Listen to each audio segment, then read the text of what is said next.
Hello dear students, how are you all? I hope you all are good. So student, आज हम start करने जा रहे हैं अपनी नई book curious a book of mathematics grade 6 by wisdom publication. तो लेट गेट स्टार्टेड। तो आइए स्टूडेंट्स, अब हम स्टार्ट करते हैं अपना new chapter number 14, data handling. तो क्या क्या पढ़ेंगे इस चैप्टर में? डेटा के बारे में पढ़ेंगे, पिक्टोग्राफ के बारे में पढ़ेंगे, बार ग्राफ के बारे में पढ़ेंगे, right? Every day we come across many numerical data in newspaper, magazine and television. हम अपनी रोजमर्रा की जिंदगी में बहुत तरह के डेटा देखते हैं, न्यूज़पेपर्स में, मैगजीन्स में, टेलीविजन में। द डेटा में relate to the temperature of different cities का टेम्परेचर का डेटा, प्रॉफिट और लॉस का डेटा, वीकली रेनफॉल का डेटा, डिफरेंट टाइप के डेटा। अब डेटा होता क्या है? Data is a collection of information in the form of numerical figure. किसी भी चीज के कलेक्शन की इंफॉर्मेशन देना फिगर के रूप में क्या कहलाता है? डेटा कहलाता है। Data is a collection of facts such as values और मेजरमेंट। और डेटा जो है ऐसे फैक्ट्स का कलेक्शन है जैसे कि वैल्यू और measurement related to a problem. For example, the marks obtain by 12 students of class in a monthly test are given below 21-24। तो ये क्या हो गया? पूरा डेटा हो गया, ठीक है। The difference between the highest and lowest value of data is called the range. किसी भी डेटा की हाईएस्ट और लोएस्ट वैल्यू के बीच का डिफरेंस क्या कहलाता है? आपका रेंज कहलाता है। फिर उसके बाद आता है raw data. Data obtain in the original form is called raw data. ऐसा डेटा जो ओरिजिनल फॉर्म में है वो रॉ डेटा कहलाता है। Data given the above example of raw data. जो ऊपर एग्जांपल में दिया गया डेटा है वो रॉ डेटा है। एरे क्या होता है? Arranging the numerical figure in ascending और descending order is called an array. Array क्या होता है? अगर जो भी हमें डेटा में न्यूमेरिकल फिगर दी गई हैं उनको अरेंज करना, असेंबल करना असेंडिंग या डिसेंडिंग ऑर्डर में, तो उसको एरे बोला जाता है। टैबुलेशन ऑफ डेटा क्या होता है? Arranging the data in a systematic tabular form. Data को सिस्टमैटिक टेबुलर फॉर्म में अरेंज करना टैबुलेशन और प्रेजेंटेशन ऑफ डेटा कहलाता है। Observation, each numerical figure in a data is called N observation. किसी भी डेटा में न्यूमेरिकल फिगर जो होती है वो क्या कहलाती है? ऑब्जर्वेशन कहलाती है। Frequency of an observation, the number of time a particular observation ऑकन। कोई भी ऑब्जर्वेशन जितनी बार हो रही है उसका जो नंबर ऑफ टाइम है वो क्या कहलाती है? उसकी फ्रीक्वेंसी कहलाती है। Tally marks, we use the bar 1 to represent each observation. हर ऑब्जर्वेशन को शो करने के लिए हम एक मार्क ऐसा देते हैं, तो ये हमारा टेली मार्क कहलाता है। दिस बार की called tally mark. For quick counting of bar the 5th tally mark is drawn diagonally. तो जल्दी काउंट करने के लिए 5वां जो टेली मार्क है उसको हम ऐसे कर देते हैं 5, राइट। अब आ जाते हैं एग्जाम्पल 1 पे। The following data represent the number of family members in 20 families of a village. Family members का नंबर दिया गया है, 20 फैमिलीज का डेटा है ये। Arrange the given data in ascending order and then prepare a table for the above information using tally marks. सबसे पहले इनको अरेंज करना है असेंडिंग ऑर्डर में, फिर टेलिंग मार्क्स की हेल्प से आपको इनको अरेंज करना है। तो number of members in a family 2, tally marks. ऐसे कितनी फैमिली है जिसमें 2 मेंबर्स है? तो 4 फैमिली है, तो 4 को हमने ऐसे लिखा। ऐसे कितनी फैमिली है जिसमें 3 मेंबर्स है? तो 5 फैमिली है, 5 को ऐसे करा। तो इस तरीके से आप बनाएंगे। नेक्स्ट क्वेश्चन है, given below are the ages of 25 villagers of a village. यहाँ पर एजेस का डेटा दिया गया है। फिर इसको क्या करना है? आपको टेली मार्क्स में शो करना है। तो सबसे पहले इसको असेंडिंग ऑर्डर में अरेंज करेंगे, उसके बाद इसमें आप शो कर सकते हैं। Exercise 14.1, the following tally chart shows the number of animals in the zoo, fill in the blanks by using it. अब यहाँ पर एलिफेंट दिया गया है, ये पूरा आपको दिया गया है, इसकी हेल्प से आपको फिल इन द ब्लैंक्स करना है। अ जू हैज डैश टाइगर। टाइगर कितने हैं? 5, 5, 10, 11, 12, 12। Dash maximum in number, number में सबसे ज्यादा कौन है? Monkey. The total number of tiger and elephant, tiger कितने हैं? 12, एलिफेंट कितने हैं? 6, 18 हो गए। The zoo has dash monkey more than elephant. Elephant से मंकी कितने ज्यादा है? 6, 24 में से 6 गया, 14 में से 6 गया, 18 ज्यादा है, 18 more than elephant. A zoo has dash bear less than deer. Deer से बियर कितने कम है? 18 में से 6 गया, 12, 12। फिर नेक्स्ट है following is the maximum daily temperature, ये डेली का टेम्परेचर दिया गया है 18 दिनों का, right. Prepare a frequency table using tally marks for the above data and answer the following question. एक फ्रीक्वेंसी टेबल बनानी है आपको, फिर इन क्वेश्चंस का आंसर देना है। On how many days was the lowest temperature recorded, कितने दिनों में लोएस्ट टेम्परेचर रिकॉर्ड किया गया। What is the range of temperature, range क्या थी। On how many days the temperature was above 23.4, कितने दिनों में टेम्परेचर 23.4 से ज़्यादा था। On how many days was the highest temperature recorded, highest temperature कब रिकॉर्ड किया गया। पहले हमें इन सबको असेंडिंग ऑर्डर में अरेंज करना है, ठीक है। फिर इसको आपको टैली मार्क्स में रिप्रेजेंट करना है, जो हमने टेबल अभी हमने बनाना सीखी थी। फिर उसके अकॉर्डिंग इन क्वेश्चंस का आपको आंसर करना है। फिर नेक्स्ट क्वेश्चन है, the number of books in each row of cupboard is given alongside in tabular form. यहाँ पर टेबुलर फॉर्म में दिया गया है, complete the table with table mark. अब इसका टैली मार्क करना है। 25 को कैसे लिखेंगे हम, 1 2 3 4 5, 1 2 3 4 5, 1 2 3 4 5, 5 10 15 20 एंड 25, इस तरीके से। इसी तरह से 22 28 18 24। A dice is thrown 25 times and outcome is represented below। एक डाइस को थ्रो किया जाता है और आउटकम ये आता है। Construct a frequency table with the help of tally mark. अब देखिए यहाँ पर पहले तो उसको अरेंज कर लेंगे। 1 1 2 3, 1 1 1, फिर 2 कितनी बार है, 1 2 3 4 5 6, 3 1 2 3 4 5 6, क्या है, फिर 4 1 2 3, फिर 5 1 2 3 4, फिर 6 1 2 3, बस 6 तक है। बस अब इसको शो कर देंगे। जो 1 है वो कितनी बार है, 3 बार है, 3 बार हो गया। 2 कितनी बार है, 6 बार, तो 2 को रिप्रेजेंट कर देंगे 1 2 3 4 5 6।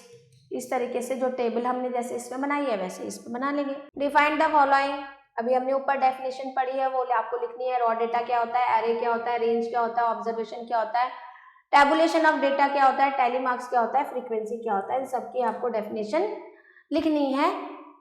अभी हमने पीछे एग्जाम्पल में देखी है। The marks obtain by 22 students in English examination out of 100 are given below. तो मार्क्स दिए गए हैं, इनको असेंडिंग ऑर्डर में अरेंज करना है। फिर डिसेंडिंग में हाईएस्ट मार्क्स ऑब्टेन बताने हैं, फिर लोएस्ट बताने हैं, फिर रेंज कैसे निकालते हैं, हाईएस्ट में से लोएस्ट को लेस कर देंगे। Find out the number of student who have score, जिन्होंने 60% से ज़्यादा किए हैं, 60 से 70 के बीच में, 80% जिसने किए हैं और 40% से कम जिसने किए हैं, तो आप फाइंड आउट कर लेंगे। यहाँ पर भी ये सारे data, the data shows the sale of sandals, represent the abundant of form of frequency table बनानी है। इसी तरह से क्वेश्चन 8 है, height of 25 girls in a class given below, prepare a frequency distribution table of given data. इसमें भी frequency table आपको बनानी है। नेक्स्ट है आपका pictograph. Till now we have learn about the presentation of data through tables. अभी तक हमने जो डेटा की प्रेजेंटेशन है वो टेबल्स की फॉर्म में देखी। The Roman empire was the first government to gather data about population, area and wealth of different territories more than 2000 year ago. तो 2000 साल पहले रोमन एम्पायर था, तो उन्होंने पॉपुलेशन का डेटा मतलब पॉपुलेशन का जो नंबर है डेटा के फॉर्म में निकाला था। तो there is another way of presenting data in the form of pictures. अब डेटा को हम पिक्चर्स के फॉर्म में भी रिप्रेजेंट करते हैं। As they compare to data tables, picture help us to understand data more easily. और पिक्चर से जो डेटा है हमको समझने में ज्यादा आसानी होती है। तो represent of numerical data using picture और सिंबल इज कॉल्ड पिक्टोग्राफ। अब पिक्चर की हेल्प से डेटा को रिप्रेजेंट करने को ही पिक्टोग्राफ बोला जाता है। तो एग्जाम्पल देखेंगे, given below is the data related to the sale of laptop in the shop in 5 months. एक शॉप में पिछले 5 महीनों में जो लैपटॉप की सेल हुई उसका डेटा दिया गया है। जनवरी में 125, फरवरी में 175, मार्च में 50, अप्रैल में 75, मई में 100।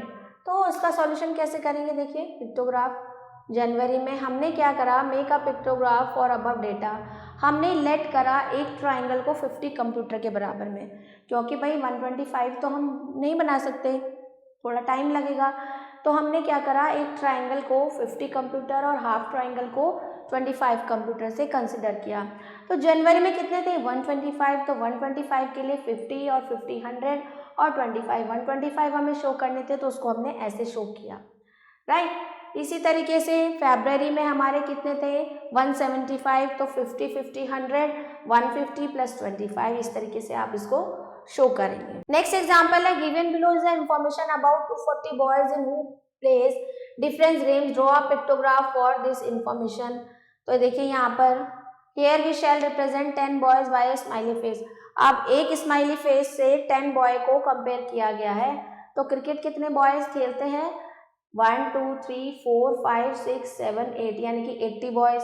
फुटबॉल 1 2 3 4 5 6 यानी कि 60 बॉयज, ये आपके हो गए 30 बॉयज। अब interpretation of pictograph, the pictograph given below shows the number of person travel from Ahmedabad to Mumbai by train on each day of certain week. अब ये जो आपका पिक्टोग्राफ है ये बता रहा है कि अहमदाबाद से मुंबई ट्रेन से जितने लोगों ने ट्रैवल किया उसका ये डेटा है, ठीक है। सो आप इसको या तो पिक्चर के फॉर्म में आपको दे दिया जाएगा, फिर क्वेश्चंस आपसे पूछे जाएंगे। तो अब हमने यहाँ पर स्केल माना है, एक जो आपका ये है डमरू, उसको हमने 100% के इक्वल माना है। तो अब देखिए on which day the train was least crowded, train में किस दिन सबसे कम भीड़ थी, तो संडे वाले दिन सबसे ज़्यादा कम भीड़ थी, ठीक है। On which day the railway had maximum earning, सबसे ज़्यादा अर्निंग कब थी, मंडे को थी। तो ये आपको देख के पिक्टोग्राफ को देख के आंसर करने हैं। Exercise 14.2 expenditure of a family in 6 month in a given below. एक फैमिली का एक्सपेंडिचर दिया गया है, जुलाई में इतना है, अगस्त में इतना है, सितंबर में इतना, अक्टूबर में, नवंबर में, दिसंबर में। Draw pictograph using suitable scale. अब स्केल इसमें आप 1000 कुछ भी ले सकते हैं, एक्सपेंडिचर को 1 नोट को कंसिडर कर सकते हैं आप 1000 के बराबर, राइट। एक नोट बना लेंगे, उसको 1000 कंसिडर कर सकते हैं। तो जुलाई में जैसे 22,000 है तो 22 नोट्स हो जाएंगे, अगस्त में 19 नोट्स हो जाएंगे, सितंबर में इस तरह से उसको पिक्टोग्राफ के फॉर्म में शो कर देंगे। सेकेंड क्वेश्चन है the following data shows the number of student who secure more than 70% marks in different subject English में। तो ड्रॉ पिक्टोग्राफ सूटेबल स्केल, तो 10:2 आप 1 मान लेंगे, एक स्माइली बना देंगे, या तो 10:1 तो यहाँ पर 3 स्माइली, यहाँ पर 2, यहाँ पर 4, यहाँ पर एक हो हाफ बना देंगे, हाफ स्माइली, तो इसको हाफ बना देंगे, ये हाफ स्माइली हो गई इस तरीके से। तो ये आप इस तरह से पिक्टोग्राफ शो कर सकते हैं। Expenditure of a family on 6 month is shown here, 6 महीने का एक्सपेंडिचर दिया गया है, इसका भी पिक्टोग्राफ बनाना है। स्केल 10 लैपटॉप्स में, इसको स्केल मानना होगा हमारा 1000 रुपीज, स्केल 10 लैपटॉप्स को 1000 को आपने माना 1।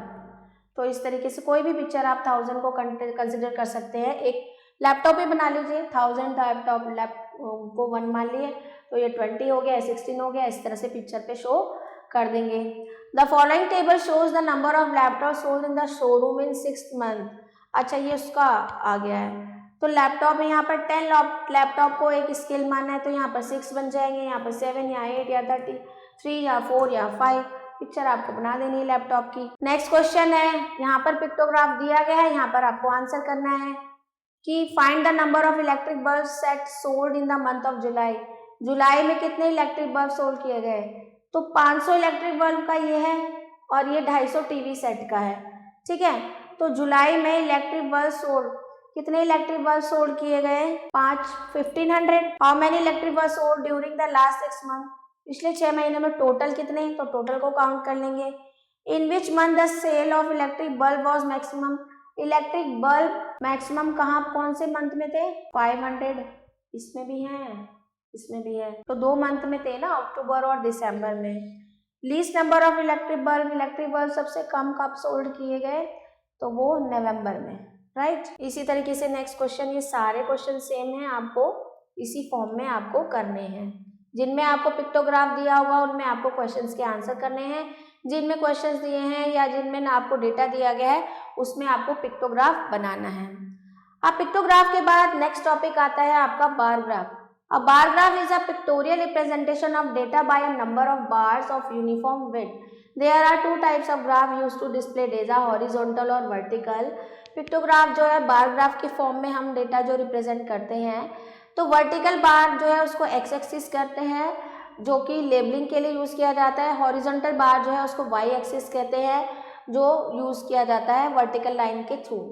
अब है interpretation of a bar graph. Draw two mutually perpendicular lines on a graph sheet. अब एक ग्राफ शीट पे परपेंडिकुलर लाइन आपने ड्रॉ कर ली, ठीक है। The horizontal line is called x axis.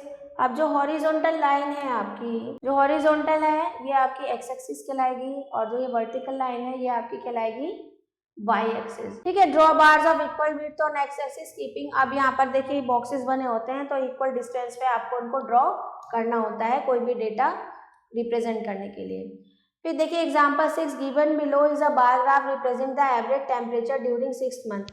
अब टेम्परेचर को रिप्रेजेंट किया गया है जनवरी में 10, फरवरी में 20, मार्च, अप्रैल, मई। तो अब इसको स्टडी करना है और आंसर करना है। तो in which month temperature was highest, कौन से मंथ में टेम्परेचर जो था वो सबसे ज़्यादा हाईएस्ट था। तो अगर हम देखें मई में सबसे ज़्यादा हाईएस्ट था, ठीक है। तो इसी तरह से बाकी क्वेश्चंस के भी आंसर आप दे सकते हैं। तो ये आपका एग्जाम्पल है। नेक्स्ट देखते हैं, दूसरा है example 7। Bar graph given below show the amount of rice purchase by an agency during the year 2015 to 2019। 2015 से 2019 के बीच में जितना भी चावल खरीदा गया। तो अब इसी से रिलेटेड क्वेश्चंस आपसे पूछे जाएंगे। How much rice was purchase in the year 2017। 2017 में कितना राइस परचेज किया गया 20। तो ये आ जाएगा आपका 20,000 टन। ये 1000 टन में दिया गया है। In which year was the purchase maximum, कौन से ईयर में सबसे ज़्यादा परचेज थी 2019, ठीक है। In which year was the purchase सबसे कम कब थी 2015। और how much rice was purchase in the 2016 में 20,000 टन राइस परचेज किया गया था। Read the bar graph and answer the following question. ये भी एग्जाम्पल है आपका। अब आ जाते हैं एक्सरसाइज 14.3 पे।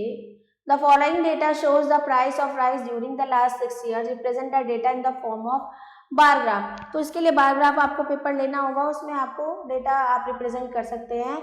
तो आप जो आपको बार ग्राफ में जो बॉक्सेस दिए रहते हैं तो 10 को आप 1 मानेंगे या 10 का भी आप स्केल ले सकते हैं। तो 10 का स्केल लेके आप इसको रिप्रेजेंट कर सकते हैं। तो जैसे हमने यहाँ एग्जाम्पल में देखा, देखिए ये जो है आपका ये बॉक्सेस होते हैं, इसमें जब हम 10 का स्केल लेते हैं, मान लीजिए हमने यहाँ पर या तो 50 का स्केल लिया है, अगर हम इसको 10 का स्केल लेंगे तो इसको हम 1 मानेंगे। 1 2 3 4 5 6 7 8 9 10। तो 10 का स्केल लेके आप ऐसे सॉल्व करेंगे। तो क्वेश्चन नंबर 1 में हम 10 का स्केल ले सकते हैं, क्वेश्चन नंबर 2 में हम 50 का स्केल ले सकते हैं, इसी तरह से क्वेश्चन नंबर 3 में 100 का 1000 का स्केल ले सकते हैं। 1 सेंटीमीटर को देखो इन्होंने क्या माना है 1, 10, 100, 1000, 10,000, लाख 1 लाख के बराबर माना है। अब आपको बोला जा रहा है look at the bar graph shown on the next page and answer the following question. अब इस बार ग्राफ को देखना है और आंसर क्वेश्चन को आंसर करना है। पहला क्वेश्चन है what information does the bar graph give. Bar graph क्या दिख रहा है, नंबर ऑफ साइकिल्स सोल्ड, मतलब हर महीने में कितनी कितनी साइकिल्स बेची गई उसका डेटा हमें बता रहा है। दूसरा क्वेश्चन है in which month was the sale of cycle maximum, सबसे ज्यादा सेल कब थी फरवरी में। फिर थर्ड है in which month was the sale minimum, सबसे कम सेल कब थी मई में। फिर how many cycle was sold in February, फरवरी में कितनी साइकिल सोल्ड हुई 350। How many cycles were sold in May में कितनी साइकिल सोल्ड हुई हैं 150, राइट। अब यहाँ पर देखिए study the population, what is the total population of cities. Draw bar graph, इसमें तो बार ग्राफ आपको ड्रॉ करना है, फिर क्वेश्चन आंसर के आंसर करने हैं। अब यहाँ पर आपको देखिए बार ग्राफ दिया गया है, answer the following question. Question number 6 है what information is given by this bar graph. तो क्या इन्फॉर्मेशन दी जा रही है, crop production of different states, ठीक है। Name the least population city. अब लीस्ट पॉपुलेशन सिटी कौन कौन सी है, तो इसमें देखिए एक तो पॉपुलेशन को है 2015 16 16 17 15 16 16 17 उत्तर प्रदेश क्रॉप प्रोडक्शन हो गया। और ये तो यहाँ पर देखिए what is the difference between the population of the least and most populated city. तो सबसे ज्यादा लीस्ट है और सबसे ज्यादा पॉपुलेटेड सिटी है, उनके डिफरेंस बताना है, ठीक है। हाउ मेनी सिटीज है पॉपुलेशन 1 मोर देन 1 करोड़, ऐसी कौन सी सिटीज है जिनकी पॉपुलेशन जो है 1 करोड़ से ज्यादा है। अब देखिए इसमें दो आपको दिए गए हैं डेटा, एक तो आपको क्रॉप प्रोडक्शन दिया गया है और एक आपको दिया गया है पॉपुलेशन। तो पॉपुलेशन अब देखिए 1 सेंटीमीटर इक्वल है 10 मिलियन टन के, क्रॉप प्रोडक्शन हो गया। अब ये स्टेट्स है, अब यहाँ पर आपको पॉपुलेशन 130, अच्छा यहाँ पर दी गई है पॉपुलेशन 130 150, तो इसको आपको स्टडी करके आपको डेटा को मतलब इन क्वेश्चन को सॉल्व करना है। अब क्वेश्चन नंबर 7 है, in a survey the weight of 40 newly born children in kilograms, ये वेट दिया गया है। Draw a bar graph using the base, तो पहले तो उनको आपको अरेंज कर लेना है, फिर बार ग्राम आप इसको 1 सेंटीमीटर इज इक्वल टू 1 मान सकते हैं, तो इस तरीके से आप इसको सॉल्व कर सकते हैं, बार ग्राफ बनाना है आपको। इसके बाद लेट सम अप है, पूरे चैप्टर की समरी है, इसको गो थ्रू करेंगे आप। अब मल्टीपल चॉइस क्वेश्चन है, number of times a particular value of occur in data is called, तो क्या कहलाता है वो, फ्रीक्वेंसी कहलाता है। अ collection of numerical fact is called observation. The vertical bar marks used to mark value is called telemark. Range of data 7, 6, 10, 5, 11, 13 is. Range क्या होती है, हाईएस्ट रेंज 18 में से लोएस्ट रेंज 5 कटा दिया, क्या आ गई 13 आ गई रेंज इसकी। The difference between the maximum and minimum value of data is called range. ठीक है, क्या कहलाते हैं उसको, रेंज कहते हैं। Mention of scale is important in, scale की इम्पोर्टेंट किस में होती है, बार ग्राफ में। Bar diagrams are two dimensional. During organization of data, tally marks are used to find frequency. In a pictograph of symbol represent 30 student, then the picture represent, अगर ये 30 student को represent करता है तो ये 1 2 3 90 और 15 105 student को रिप्रेजेंट करेगा। The horizontal line in a bar graph is called, horizontal line क्या कहलाती है, x axis कहलाती है। फिर यहाँ पर कुछ हॉट्स क्वेश्चंस हैं, what is the average of pictograph over tally marks, explain with an example, ये आपको लिखना है। Find and correct if anything is wrong with the following bar graph, अगर इसमें कुछ दिया गया है गलत है तो वो आपको फाइंड आउट करना है। फिर मैथ्स लैब एक्टिविटी है आपकी, तो इसी के साथ आपका ये चैप्टर खत्म होता है। इसके बाद आपका रिवीजन है, रिवीजन एक्सरसाइज आपको खुद से अटेम्प्ट करनी है। तो आई होप आपको वीडियो अच्छे से समझ में आया होगा, सारे डाउट्स क्लियर हो गए होंगे आपके। तो मिलते हैं नेक्स्ट वीडियो में। सो आई होप स्टूडेंट आपको वीडियो पसंद आया होगा, तो मिलते हैं आपसे अगले वीडियो में। Thanks for watching.